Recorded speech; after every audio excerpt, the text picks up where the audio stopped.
Hello mga kamamshis, kabeshis and kabayan.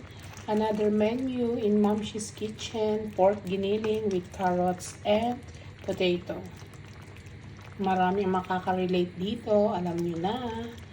I remember when we're still small and ika nga talagang mga bata pa kami, isa sa ginagawa ito ni Mother Dear.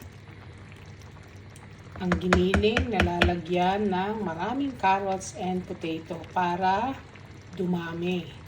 O, diba? May sabaw-sabaw pa. Ito nga po medyo i-lessen pa natin yung sauce niya. But in fairness, it's yummy and we survived that during those era. So, like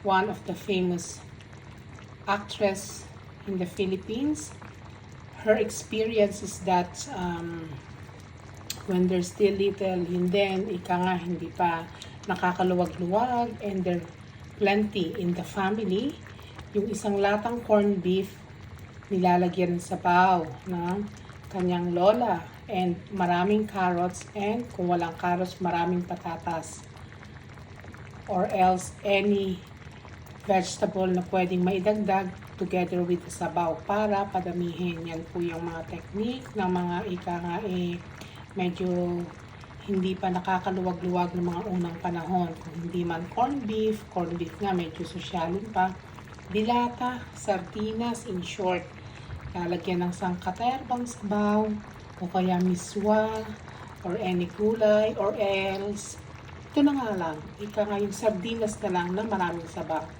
para mapagkasya lang sa pamilya. Para-paraan nga lang po, but thank God we survived that and many of us survived that and many of us then is ika nga medyo nakakaluwag-luwag na ngayon na thank you for that experience. That taught us a lot and I hope others will not give up kung marami mga ika nga trials, challenges and pagsubok na dumarating sa atin.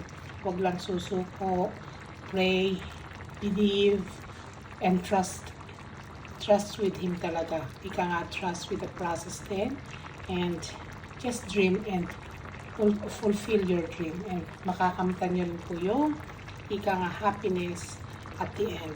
So, thank you everyone. Take care. Have a blessed Sunday.